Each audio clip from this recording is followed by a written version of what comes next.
Yoo yaarka fuuni ashamaa hordoftoota fi kabajamtoota maatii jiru miidiyaa odeeffannoowwan oolmaa Oromiyaa guyyaa hadhaa qabannee isiniif dhiyaannee jira. Osoo gara odeeffannoo keenyaatti isin dabarsin dura namoonni jiru miidiyaadhaaf haaraa taatan yookaan subscribe gochuudhaan maatii jiru miidiyaa akka taatan isin jenna akkasuma like share gochuudhaan jajjabeessaan dhaamsa keenya gara odeeffannoo keenyaatti isin dabarsinaa isinis hamma xumuraan faana turaan affeerraa keenya. Abooboon waamicha nageenyaa imbaasiin Ameerikaa Finfinnee jiru akka fudhatu beeksise. Abooboon ibsa baaseen yeroo kamiyyuu marii nageenyaatiif kutannoo qabaachuu hime. Mootummaan marii nageenyaa haqa qabeessaaf kutannoo akka hin qabne kan hime Abooboon mootummaan afaan nagaa jecha gochaan garuu sanaan faallaa karaa waraanaa qabatee deemaa akka jiru ibse. Mootummaan Ameerikaa bulchiinsa Abiy Ahmed gara marii nageenyaa haqa qabeessaatti fiduuf dhiibbaa jabaa taasisuu akka qabu Abooboon waamicha dhiheessee jira. Imbaasiin Ameerikaa Finfinnee jiru ganama har'aa ergaa gabaabaa maxxanseen hidhattoonni waraana bilisummaa Oromoo marii nageenyaa mootummaa faana eegalan akka itti fufan hidhattoonni faannoo ammoo kaayoo qabatamaa fi nagaa qabeessa qabatanii gara marii nageenyaatti akka dhufan waamicha dhiheessee ture. Mootummaan Itoophiyaa immoo haliillaawwan diroonii lammiilee ofirratti raawwatu dhaabee gara furmaataa akka dhufu jechuudhaan waamicha taasisee ture. Imbaasichi booda irra maxxansa irratti fooyya'insa taasisee jira. Mootummaan federaalaa haliillaawwan diroonii lammiilee ofii irratti raawwate dhaabee gara furmaataa akka dhufu waamicha taasifne kan jedhu haqee mootummaan federaalaa furmaata walitti bu'insaan ala ta'e barbaadu akka itti fufuu fi nageenya lammiileef dursa akka kennu waamicha taasifna kan jedhu bakka buuse. Oduma wal fakkaatuun daandiin karaa nagahaa duraaniyyuu kan cufe mootummaadha ammas akka hin banamne kan godhaa jiru mootummaadha jedhan qeerroowwan Oromiyaa irraa dubbifne. Mormitoonni mootummaa yookaan paartileen siyaasaa Oromoo karaa nagaa fi qawweedhaan qabsaa jiran mootummaaf waamicha godhuu dhiisanii ofii isaaniitii tokko ta'uun mootummaa irratti duuluu qaban jedhan qeerroowwan kunneen. Karaa nagaa cufateera dhugaa dha cufateera. Karaan qabsoo hidhannoo immoo banamee eenyu bane mootummaa maa bane mootummaa karaa nagaa illee cufe mootummaa karaa hidhannoo illee kan bane mootummaa karaa nagaa maa cufe karaa hidhannoo maa bane mootummaa waan isa fayyaduuf waan fayyadne godhu bara. Kunaa 18 karaan banaan karaa qabsoo nagaati. Uummanni illee beeku hafuurri yeroo san ture. Hafuurri sun immoo dajaalee eenyuudhaaf sodaa ture mootummaadhaaf sodaa ture.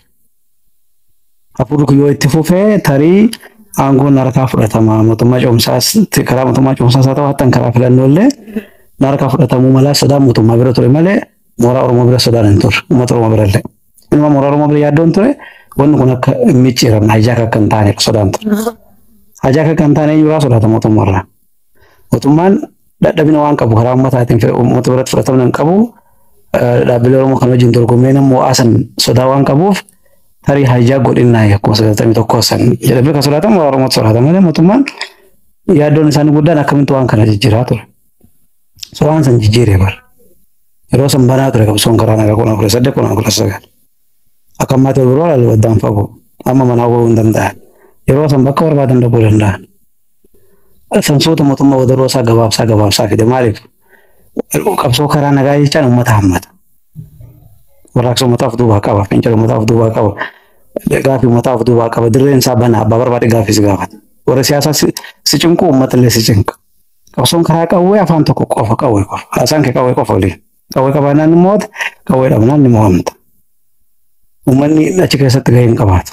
Gahee deeggarsaa qofa qabaata. Tarii duubaan si gargaaruu danda'a nyaataan, ijoollee si gumaachuudhaan, maallaqa meeshaa si tarii deeggarsa qofa malee osoo jirru mootummaa. Osoo dannoo keessatti. Hirmaatu kallattiidha warra qawwee qofa. Kanaaf mootummaan immoo keessa baasu isa sawwaan ture. Tokkoffaa humna waraanaa hidhate qaba. Lammaffaa ogummaas warri aangoo yeroo san ture hunda warra waraanaati. Warri Nagabayyoo nama waraanaati. Abiyyi nama waraanaati. Lammaa nama waraanaa. Sibiiliin hin jiru. Nama sibiilii keessaa adeemu dhibba durii jedhanii warra sibiilii keessaa adeemu warra waraanaa qofa fidanii. Warri qoonni isaan beekan waraana qofa. Soo gara beekanitti hiikan. Maaliif hiikani? Diinaraa si baran qaaquu godhanii ol kaa'uu qabu turanii bara muuziyeemii bara namkaan wanni gochuu miti. Diinaraas hin maajjeessa mootummaa. Diinaraas marroo biraa dhufu. Marroo irraa kan dhufne jechuu miti akka namni biraallee bosonatti galuufi akka dhufu karaafillee akka hin galle ka jirullee akka deemee galu. Gochuuf miti sila bara kan qaaquutti qabee lakki karaa kana wayyaa karaa nagaa warra karaa nagaa kana sila harkarra qabuu qaba ture bara mootummaa. Warra karaa nagaati ka cafaqee dursee warra yannoo dura. Hoggansi isaanii guutuudha dursee ka hidhu Oromiyaa keessa lolli hin babal'atin. Maa godhesa haalolli babal'atuuf. So karaa inni si banin akkamitti karaa jennaan amma ambulas gemma akka waan karaa waan qabsootti fudhate.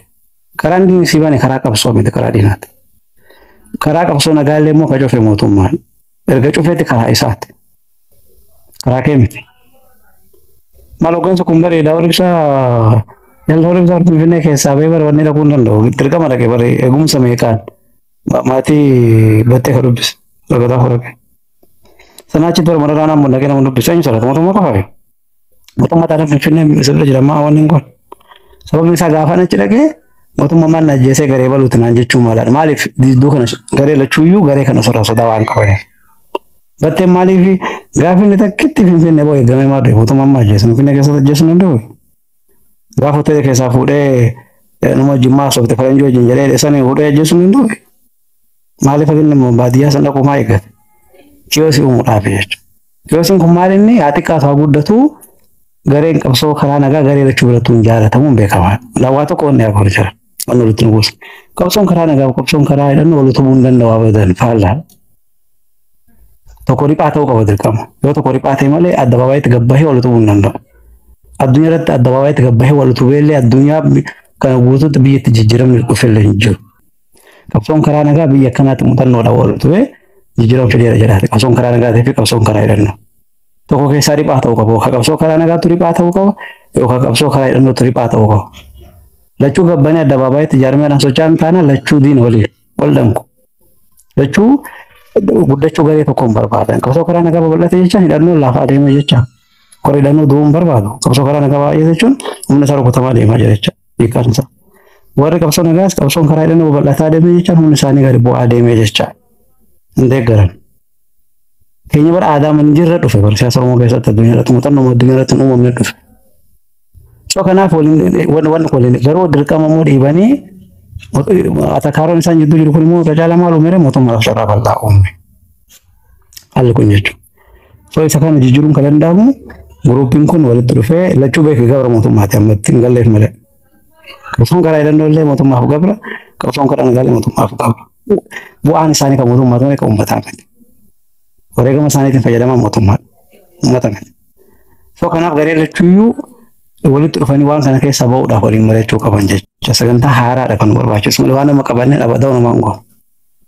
Qabsoo karaa nagaas dhaabbataa namaan fidu mootummaan of balleessuuf jecha karaa siin banu ergaa takka kiisii keessa si kaawwate qabsoo karaa hidhannoo illee akkanu. Mootummaan karaa siin banu ergaa haala mijaa kanaan sargate baguma achi galteef malee.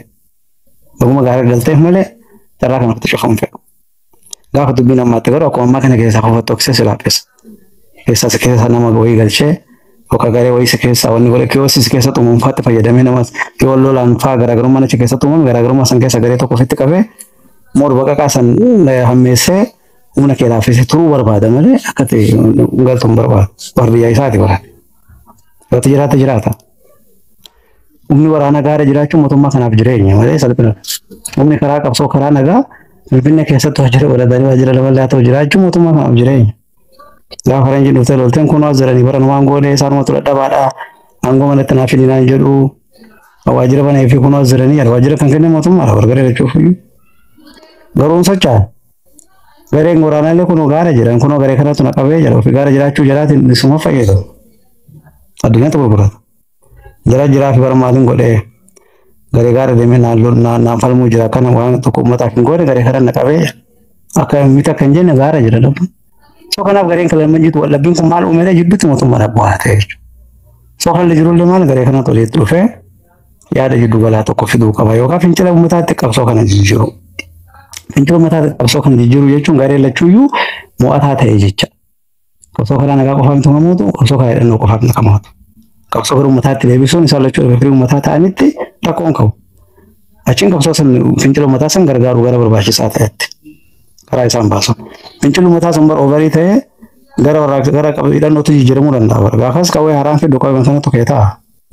Yookaan fincila uummataa santu daddafee mootummaa wajjin mariitti galamu addunyaan jechuu dandeessa. Gaafas kan mari'atu warruma kanaaf. So garasitti dhiibaa malee bakka dhaabbadde saniin tarii injifannoo eegganne jennee morki nuti goonu uummata balleessaa jira. Morki nuti abiyyiin cinaa dhaabbannee bara gara dhabe malee deebisaa jira gasaa dandamanii oobsuun isa malee namni biraa jiru achi booda qiyaama bu'aa jechuudha.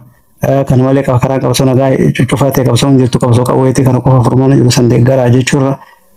Warra qabsoo karaa nagaa deeggarree gara si waa fiduu qabna qawwee nomaan fiduu maali nomaan fiduu jechuu keessaa baanee furmaata barbaaduu qabna jechuudha. Kana jechuu keenyaan uummanni kan miidhamaa jiru malee qiyaamaan biraa yookaan addunyaa biraa irra balaan biraa itti dhufe. Atakaroo kanatu waan kan uumaa balaa kan. Mootummaan qabsoo karaa nagaa cufee akka qabsoon karaa hidhannoo cimu barbaada. Oromoon immoo qabsoo karaa nagaa dhiisee qabsoo hidhannoo irratti xiyyeeffachuun waan mootummaan barbaadudha. Mootummaadhaaf ni tola. Ila wanni tokko wanti hubatamuu qabu nuti kan jechaa jirru qabsoon Oromoon qabsaa'u kan karaa nagaas ta'ee kan karaa hidhannoo kan Oromoo akka ta'e itti beekaadha. Amma wanti jiru rakkoo ta'ee rakkoo guddaa ta'ee namni arguu kan dadhabe warri qabsoo karaa nagaa dura galma ga'ee milkaa'ee aangoon Oromoo harka galu karaa isaaniitiin akka ta'u fedhu. Namni kana agarree bare. Aangoon Oromoo harka galu karaa warra qabsoo karaa nagaa kana akka ta'u fedhu. Qabsaa'aa turre aarsaa kafallee ammas qabsaa'aa jirra. Numatu sirna kana diigee gara duraatti dhufe yoo ta'ellee namoonni kun nurraan dhufanii nutu ceesisee waliin waan hojjennus yoo qabaanne karaa keenyan ta'uu qaba waan jedhutu jira. Warri qabsoo hidhannoos qabsoo karaa nagaa kana namoota hin balaaleffatinaa dhiisaa hayyoota keenya hin cabsinaa dhiisaa malee jennee yoo nuti asirraa warwaannu didanii wanti isaan hayyoota karaa nagaa kana cabsuu barbaadanii fi maaliif natu aarsaa kafalee natu wareegama itti kafalaa jira natu dhiiga itti dhangalaasaa jira anaan malti anatu sirna kana diigee aangoo qabataa anarraan isin dhuftanidha. Warri qabsoo karaa nagaa na duuka dhuftaa natu iddoo siif godha. Anaan malti waan kanatu jira. Isa kanaan balaaleffachaa jira. Amma waa'ee mootummaan qabsoo karaa nagaa cufee qabsoo karaa hidhannootti akka Oromoon deebi'u godha. Kun immoo mootummaa fayyada. Osoo hin taane inni amma ani dubbadhe kun wal morkiin akkasii kun dhaabachuu qabaadha. Kana yoon jedhu warri qabsoo karaa nagaa Finfinnee keessa taa'ee waraana kana deeggara miti utuba miti ifaan ifatti waraana kana utuba miti. Hojiin hojjetamaa jira. Qabsoo karaa nagaas hojii mataasaa hojjechaa jira. Qabsoo hidhannoos hojii mataasaa hojjechaa jira. Garuu ibsi warri qabsoo karaa nagaa baase warra qabsoo karaa hidhannoo dubbisuu qabu, callisuu qabu. Rakkoon jiru achirratti amma. Nuti callisaati waliin balaaleffatinaa yoo xinnaate hafuura keessaa dhoofkadhaa waan hojjetan hojjedhaa. Kun mootummaas akka shooguu ta'a. Diina Oromoos akka isaan of sodaatan taasisa. Garuu maaltu ta'e akka isaan warra rukutan mootummaatu barbaada. Diinni biraas akka isaan warra rukutan barbaada. Isaan isa isaan qabatanii kun shira waliin rukunu jedhanii diduu dhiisaniitu akka mootummaan fedhu isaaniitti warra rukutan. Nuti isa kana dhaabaa jenna sirrii mitiidha. Qabsoon karaa nagaaf qabsoon hidhannoo wal biraan deemu kan jedhamu warri qabsoo karaa nagaa Finfinneetti boordii filannootti galmaa'ee osoo jiru waraana utubuu, waraana leellisuu, waraana faarsuu yoo ta'edha.